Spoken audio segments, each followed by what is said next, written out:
안녕하세요. 저는 혼전 임신을 해서 인생이 즐겁지가 않은 여자입니다. 매일 유튜브를 통해 사연을 듣는 취미로 하루하루를 보내고 있는데 제가 직접 이런 사연을 보내게 될 줄은 몰랐네요. 글 표현력이 많이 부족하지만 여러분들은 제 상황이라면 어떻게 하실 건지 의견을 들어보고 싶어 사연을 남기게 되었습니다. 제가 살면서 가장 큰 후회를 한 일이 있다면 아마 지금의 남편을 만난 것일 겁니다. 정확히는 지금의 남편과 결혼을 하게 된 사유가 혼전 임신이라는 점 말이에요. 남편은 객관적으로 봐도 참 좋은 사람이었습니다. 성품도 괜찮고 쓸데없이 말이 많지도 않으며 늘 필요한 상황에서 적재적소에 도움을 줄 알았습니다. 저와는 같은 대학교의 동기이기에 얼굴을 익혔는데 본격적으로 친해진 것은 같은 대학교의 동아리에 들어갔을 때였습니다. 저는 남편만큼 성격이 좋지는 않았다고 생각하지만 남들과 어울리는 걸 주도하고 나름대로 리더십이 있었기에 동아리 부기장을 하고 있었는데 당시 남편이 가장이었던지라 자연스럽게 다른 애들보다 같은 대화를 나누고 어울릴 시간이 많았죠. 서로 관심사도 맞고 보내는 시간이 길다 보니 사귀는 것도 금방이었습니다. 저희가 지나가면 같은 부원들이 "우와, 동아리 공식 커플이다" 라며 놀리는 게 좀 부끄럽고 민망하기는 했지만 남편 자체는 무척 마음에 들었어요. 20살이 되고 얼마 지나지 않아서 사귀었던지라 저는 남편이 첫 연애였고 남편은 이전에 한 번 연애 경험이 있었기에 제가 두 번째 연애였는데 사실 그렇다고 해도 딱히 제대로 된 연애를 한 게 아닌지라 저는 서로가 낯설고 어떻게 해야 할지 모르는 상황에서 조금씩 관계를 진전시켜 나갔습니다.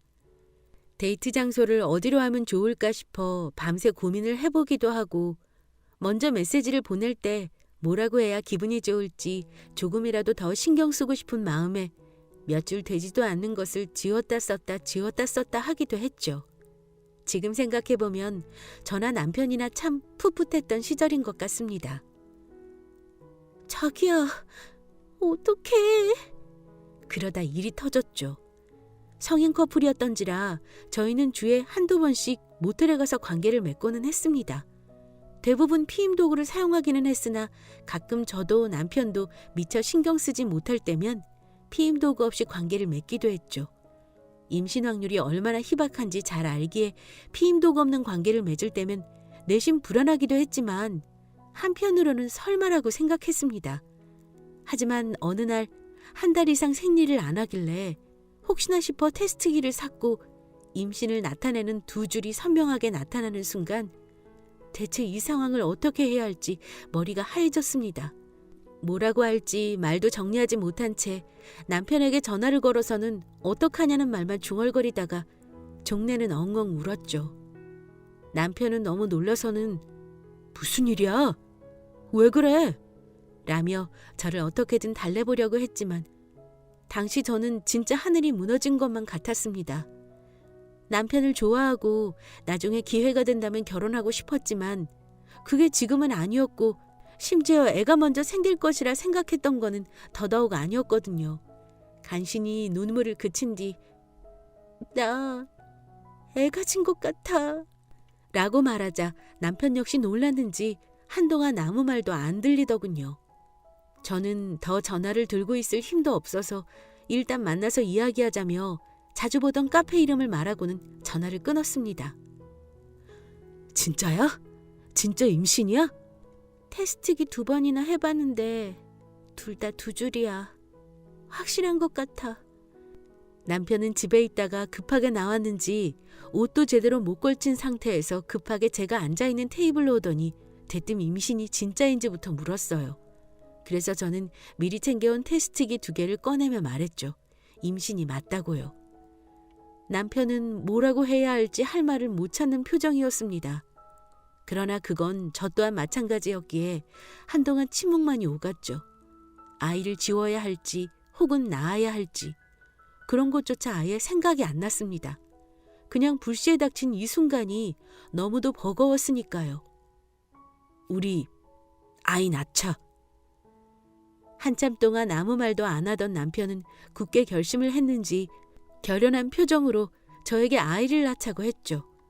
단번에 지우자고 하거나 혹은 임신한 저를 두고 도망가지 않았다는 것에 대한 고마움이 들면서도 한편으로는 우리가 지금 애를 낳아서 얼마나 올바르게 키울 수 있을지에 대한 걱정도 들었습니다. 일단은 우리 서로 부모님한테 인사를 드리러 가자. 부모님이 저를 제법 엄하게 키우신 편이었기에 사실 애가 생긴 것도 생긴 거지만 이걸 어떻게 부모님한테 이야기해야 할지에 대한 고민도 참 컸습니다. 하지만 남편은 자기가 다 알아서 하겠다며 일단 빨리 대화를 나눠보자고 했죠. 그래서 바로 부모님한테 전화해서 할 말이 있다며 이야기해놓고는 남자친구를 집에 데려가 임신했다는 사실을 이야기했습니다. 그리고 예상대로 부모님은 처음에는 말을 잃었다가 이후에는 화가 난 얼굴로 애써 분노를 삭히셨죠. 그 앞에서 남편은 죄송하다고 사과하며 믿어주신다면 반드시 제대로 책임지겠습니다. 라며 이야기했습니다. 그 와중에도 남편이 듬직하게 구는 건 마음에 들었는지 다행히도 제 생각보다는 반대가 강하지 않은 상태에서 결혼 허락을 받을 수 있었어요. 하지만 문제는 시댁이었습니다. 그러게 여자애가 몸 관리를 잘해야지. 내 아들은 무슨 죄람. 임신 이야기를 하자마자 시어머니가 제 앞에서 저렇게 말하더라고요. 혼잣말인 척 하는 거였으나 전부 들렸습니다. 남편이 엄마 무슨 말을 그렇게 해. 내 잘못이야. 내가 챙겼어야 했던 거라고. 라며 반박했지만 시어머니는 못 들은 척하며 저만 흘겨보더군요. 시아버지도 그렇고 시누이도 모두 결혼을 반대했지만 여기서도 남편이 열심히 설득을 해서 어쩔 수 없다는 듯이 승낙하긴 했습니다. 하지만 여전히 저에게 쏘아지는 시선이 곱지는 않았죠. 솔직히 억울했습니다. 제가 잘못을 안 했다는 게 아니라 엄밀히 저랑 남편 둘 다 잘못이 있는 건데 저한테만 그런 식으로 힐난을 준다는 게 옳지 않다고 생각했으니까요. 하지만 그래도 결혼을 승낙했다는 것 자체에 의의를 가지고 넘겼습니다. 제가 열심히 며느리 노릇을 잘하면 다시 봐줄 거라고 생각하면서요. 어영부영 결혼식이 끝나고 저희가 어렸기 때문에 신혼집은 무리였습니다. 시댁도 친정집도 갑자기 준비되지 않은 결혼식을 준비하는 것도 벅차서 저희 따로 살라고 집을 마련해 줄 수는 없었죠. 그래서 상의 끝에 시댁에 들어가서 살게 되었습니다. 하지만 애초에 환영받지 못한 결혼이었기에 남편을 제외하고는 그 누구도 저를 신경 쓰지 않았죠. 예, 빨래 좀 돌려라. 세탁기 꽉 차서 돌리면 빨래 잘 안 되는 것도 모르니? 내 시아버지 갈비찜 드시고 싶다니까 얼른 장봐와서 갈비찜 만들어라. 뱃속에 애가 있음에도 불구하고 시어머니는 저에게 이런저런 집안일을 시켰습니다. 시아버지는 대놓고 뭐라고 하는 것은 없었지만 가끔 제가 음식하다가 간을 못 맞추거나 하면 크게 헛기침을 하면서 누가 봐도 불편한 티를 대놓고 냈죠. 그럴 때마다 속상했습니다. 극진하게 대접해주는 걸 바라는 것도 아니었습니다. 그냥 애가 있는 상황이었기에 제가 무리해서 움직이는 게 힘들 수 있다는 것만 알아주기를 바랬죠. 근데 가끔 배가 땡겨서 조금 있다가 바로 할게요 어머니 라고만 해도 그렇게 게을러서 애는 어떻게 키우려고 빠릿빠릿 움직여야지 하며 온갖 닥달을 다 했습니다. 그 덕분에 힘든 몸을 이끌고 청소, 빨래, 요리 등 집안일에 시달리다가 하루 종일 끙끙 앓기도 했습니다. 엄마, 애도 있는데 이렇게 무리하게 일을 시키면 어떡해? 남편이 이야기를 해줘도 무용지물이었습니다. 오히려 나중에 남편이 없을 때 제가 남편에게 이런 줄 알고 저를 미워했죠. 게다가 이 시집살이는 시어머니뿐만 아니라 남편의 누나, 시누이 때문에 더 고통스러웠어요. 때리는 시어머니보다 말리는 시누이가 더 밉다는 옛말이 있잖아요. 차라리 말리는 척이라도 해줬으면 오히려 고마웠을 겁니다. 시어머니가 안 계시는 날에는 시누이가 집안 왕이 되어서는 진짜 무슨 노예 부려먹듯이 매일같이 자기 방으로 불러서는 방 청소 좀 해줘. 나 안마해주라. 설거지 안 돼 있던데 확인 안 해봤어? 라며 집안일은 물론 자기 잔심부름까지 죄다 저에게 시켰어요. 당연히 몇 번은 부당하다고 생각되는 요구에 죄송해요. 지금 좀 몸이 안 좋아서요. 라며 핑계를 대보기도 했습니다만 시어머니랑 똑같이 이런 수법은 안 통하더군요. 누가 몸이 아프건 말건 자기가 원하는 대로 일을 하지 않으면 그걸 마음에 담아두고 있다가 시어머니가 돌아오면 쪼르르 가서는 전부 일렀습니다. 너는 겨우 그게 뭐 어렵다고 몸이 아프면서 핑계를 대? 그러면 역시나 혼나는 것은 제 몫이었죠. 정말 시댁에 있으면서 하루에도 수십 번 이상 도망가고 싶었습니다. 남편이 제 편을 들어주기 위해서 애쓰지만 그러지만 않았다면 진짜 애고 뭐고 다 놓고서 뛰쳐나왔을 것 같아요. 그나마 남편만이 제가 얼마나 힘든지 알고 본인이 있는 자리에서 시누이나 시어머니나 뭐라고 그러면 나서서 화를 냈기에 견딜 수 있었습니다. 그렇게 2년을 참 힘들게 살았던 것 같아요. 심지어 1년째부터는 애도 돌봐야 했기 때문에 신경 써야 할 게 이만저만 아니었습니다. 하지만 시누이가 웬 남자랑 동거하겠답시고 나가 살게 되면서부터 제가 실질적으로 비위를 맞춰야 할 사람은 시어머니밖에 안 남았기 때문에 진짜 그것만으로도 살 것 같았습니다. 게다가 얼마 지나지 않아서 남편이 공무원 시험에 합격하여서 분가가 결정되었을 때는 정말 사람들 모르게 춤이라도 추고 싶은 심정이었어요. 아무리 작은 집이어도 괜찮았습니다. 지옥 같은 시어머니의 시집살이에서 벗어난다는 것만으로도 저는 무엇이라도 해낼 수 있을 것만 같은 기분이었으니까요. 시아버지는 저를 좋아하지는 않았지만 그래도 아들인 남편은 아꼈기에 잘 살아야 한다라며 3억까지 지원해 주셨죠. 그 덕분에 남편이 조금 대출을 받고 시아버지에게 받은 돈으로 적당한 빌라에서 살 수 있었습니다. 그렇게 저희 둘만의 신혼집이 마련되고 나서야 저는 진짜 결혼을 했다는 실감이 들더라고요. 그동안 시부모님 시누이가 시키는 일을 하느라 결혼이 아니라 무슨 남의 집 종살이 하는 느낌이었는데 크지는 않지만 저와 남편이 둘만 있는 공간이 따로 생기니 감회가 남달랐습니다. 그동안 고생시켜서 미안해 여보. 이제 집은 명절 때만 가는 거로 하자. 혹시 엄마나 아빠가 너 데리고 오라고 하더라도 내가 잘 막을 테니까 걱정 마. 그렇게 5년 정도 저희끼리 잘 먹고 잘 살았습니다. 예상대로 시어머니는 아무리 분가해도 그렇지 이렇게 안 들리는 게 어디 있니? 얼굴 좀 비춰라. 라며 연락하고는 했지만 남편이 나서서 우리 애 키우느라 바쁜 거 알잖아. 엄마 자꾸 그러면 명절 때도 안 간다. 라며 시어머니의 부름을 원천 차단했습니다. 남편이 그렇게 나오니 시어머니는 평소에 연락도 한 번 안 하던 저한테까지 연락을 해서는 내가 민우 좀 잘 다독여봐라. 집 안 온다는 것도 네가 뭐라고 한 거 아니니? 라며 시비를 걸듯 핀잔을 주고는 했지만 어머니 아니에요. 저는 오히려 가자고 하는데 그이가 안 간다고 하는 걸요. 어머니가 이렇게까지 저한테 전화 주셨으니 저도 한번 말 잘해볼게요. 근데 어머니도 아시다시피 그이가 씨가 한번 결정한 건 잘 안 바꾸잖아요. 제 말도 안 들을 수 있으니 그 점만 알아두세요. 라며 전화를 끊었습니다. 그걸 몇 번 하니까 시어머니는 아예 포기했는지 명절이나 본인 혹은 시아버지 생일이 아니면 연락도 잘 안 하더라고요. 그러다가 정말 오래간만에 명절이 아닌 시기에 시댁에 갈 일이 생겼습니다. 바로 동거한다고 나갔던 시누이가 본격적으로 결혼을 하겠다고 이야기했기 때문이었죠. 집안 사람들한테 남편 될 사람 인사시킨다기에 저희 또한 빠질 수가 없었습니다. 결혼하시는 거 미리 축하드려요. 시누이를 좋아하지는 않았지만 그래도 예의상 인사를 하고 시누이가 데려온 남자를 보았습니다. 근데 제가 알던 얼굴이 아니더라고요. 처음 시누이가 동거를 한다고 나갔을 때 같이 살 남자를 집으로 데려온 적이 있던지라 얼굴을 기억하고 있었는데 다른 사람이었습니다.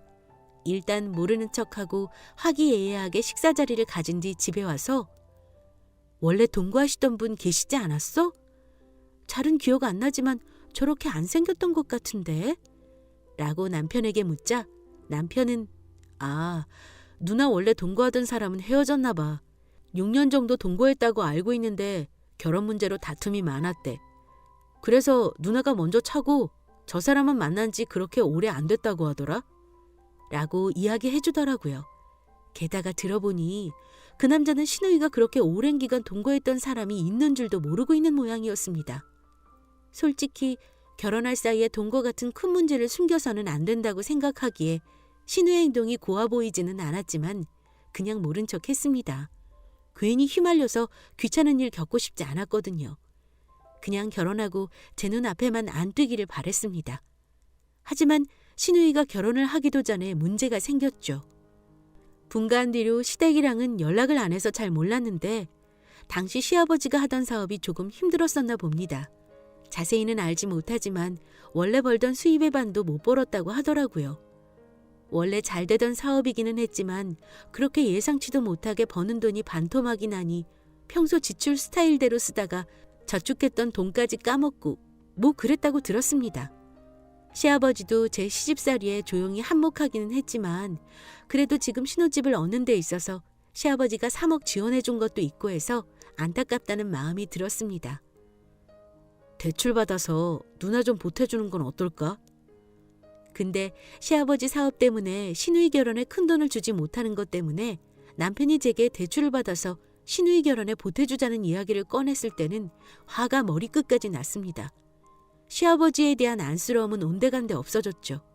제가 시누이한테 그렇게 시집살이를 당했다는 걸 제한다고 하더라도 우리 집조차 그렇게 넉넉한 형편이 아닌 상황에서 그렇게 무리해서까지 보태줄 사람이었다면 애초에 저희 가족한테 너무 잘해서 정말 남인 제 입장에서도 가족만큼 소중해야 가능한 거 아닌가요?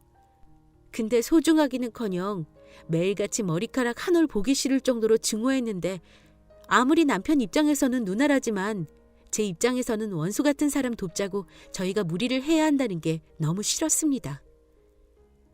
당신 미쳤어? 절대 안 돼. 형님이 나한테 엄청 잘해줬어도 고민해볼까 말까 하는 판국에 시어머니만큼 나 시집살이 시킨 게 형님이야. 근데 어떻게 내 앞에서 대출을 받아서 형님 도와준다는 이야기를 해? 나도 알아. 근데 누나도 처음 하는 결혼이고 우리 신혼집 차릴 때 아빠가 도움 많이 준 거 자기도 알잖아. 그러니까 차라리 당신이 대출 받아서 시아버지를 돕는다고 했으면 나도 이해했어. 근데 아니잖아. 그 돈 온전히 형님한테 들어가는 꼴 나는 죽어도 못 봐. 당신 그럴 거면 나랑 헤어져. 정말 이혼하고 싶었던 것은 아니지만 그렇게 강경하게 안 나오면 알게 모르게 가족한테 약한 남편이 정말 대출받아서 시누이한테 돈을 줄 것 같았습니다. 제가 그리 나오니 남편은 중간에서 엄청 난처한 기색이더라고요. 저한테 더 말은 안 꺼냈지만 저 모르게 한숨도 내쉬고 가끔 시댁 식구랑 통화하는지 방에 들어가서 한참 동안 나오지 않은 때도 있었습니다. 하지만 안 되는 건 안 되는 거였기에 저는 의견을 바꾸지 않았어요. 남편이 계속 안 된다고 하니까 결국 시누이와 시어머니가 저희 집까지 왔더군요. 오려면 저랑 남편 다이는 주말에 올 수도 있었던 거 일부러 평일에 남편이 출근했을 시간 맞춰 온 것 보니까 딱 봐도 저를 노린 것 같았습니다. 아무렇지 않게 문을 열고 들어오세요, 형님 어머님 하고 이야기하자 신우랑 시어머님은 대뜸 너 애가 어떻게 가족을 이렇게 챙길 줄을 모르니? 결혼하는데 돈 보태주는 게 그리 아까워? 라며 소리를 지르더라고요. 저희도 형편 그렇게 좋지 않은 거 아시잖아요. 대출은 다 빚인데 차라리 형님 결혼 선물을 크게 해줬으면 해줬지 어떻게 대출까지 받아가면서 돈을 들여요. 너 이 아파트 누가 해준 건지는 기억도 안 나? 받으려면 돌려줄 줄 알아야지. 이렇게 입을 싹 씻어? 이거 엄연히 시아버지가 해주신 거예요. 그때 형님이랑 어머니는 돈 한 푼 안 보태주셨잖아요. 제가 세게 나오니까 더 화가 났는지 갑자기 시어머니가 그럼 이 아파트 당장 팔아서 아파트 오름값만큼 내가 가져가야겠다. 거기서 알아서 내 딸 결혼자금 될 테니 너는 결혼식에 오지도 말아라. 라고 했고 시누이는 그 와중에 맞장구를 치더라고요. 어처구니가 없었습니다. 이건 진짜 인간이 아니라 악마 아닌가요? 그나마 그 거지 같은 시집살이 견딘 보상이 이 집이라고 생각하고 남편이랑 살았는데 결혼자금보다 더 큰 돈을 가져가겠다니 그 음험한 속셈이 빤했습니다. 어머니, 미치셨어요? 지금 돈에 눈이 멀어서 제정신이 아니신 것 같은데 냉수 마시고 속 차리세요. 제가 그 집에서 어머니랑 형님 수발 다 들었던 거 그나마 이 집 때문에 아무 말 안 하고 넘어가는 거예요. 시댁 대접 해줄 필요가 없다고 생각이 돼서 그냥 대놓고 시비를 걸듯 말하자 시누이가 너 말 다 했어? 라며 제 머리채를 잡고는 뺨을 날리려 했습니다. 당하고만 있을 수 없어서 저도 신우의 머리채를 잡고 막 흔들었더니 시어머니가 손톱을 세우고 제 팔을 꽉 잡은 뒤 마구 당기더라고요. 이판사판이다 싶어서 신우의 머리 잡고 있던 손 중에서 한 손으로는 시어머니 머리채까지 잡았습니다. 그렇게 죽어라 흔들다가 산발된 머리로 씩씩거리는 시어머니랑 신우이 강제로 밀어서 내쫓고는 바로 남편한테 전화 걸었어요. 예비 심해부 연락처 좀 나한테 보내봐. 숨을 헐떡거리자 남편이 걱정이 됐는지 무슨 일이냐고 물어봤지만 자초지종을 설명할 시간도 아까웠기에 그냥 빨리 보내달라고만 했죠. 얼마 지나지 않아서 연락처가 전달되고 저는 바로 전화를 걸어서 안녕하세요. 그때 결혼 인사드리러 오셨을 때 뵈었을 겁니다. 지금 하시는 결혼 때문에 할 이야기가 있으니 좀 나와주시겠어요? 대신 형님한테는 말씀드리지 말아주세요. 본인을 위해서라도 그냥 조용히 만나는 게 좋을 겁니다. 라고 말했어요. 대충 시댁에서 좀 떨어진 카페 주소를 보내놓고 먼저 가서 앉아서 기다리고 있으니 심해부가 얼떨떨한 표정으로 오시더군요. 심해부가 자리에 앉자마자 다짜고짜 본론을 꺼냈습니다. 지금 결혼할 사람이 당신 만나기 전에 6년 동안 물고 빨고 동거한 사람 있다는 거 아세요? 그리고 신우이가 숨겨왔던 동거 사실을 전부 까발렸죠. 사실 어떤 식으로 동거를 했는지 저는 몰랐지만 대충 거짓말이 아닐 거라는 생각이 들 정도로만 살을 붙여서 이야기했습니다. 그리고 덧붙여서 신우이가 평생 동거 사실을 속일 생각으로 심해부를 만났다고까지 말했죠. 놀란 얼굴을 하던 심해부는 입만 해 벌린 채 절 쳐다봤습니다. 솔직히 이거 다 듣고도 결혼하실 거라면 정말 대단하다고밖에 말씀 못 드릴 것 같아요. 그래도 그건 제가 뭐라고 할 수 있는 입장이 아니니까 잘 선택하세요. 다만 도망가고 싶으시면 지금밖에 기회가 없어요. 제 개인적으로는 그런 중요한 사실을 남편 될 사람한테 숨긴 사람이 뭘 또 거짓말하고 있을지 불안해서 못 만날 것 같네요.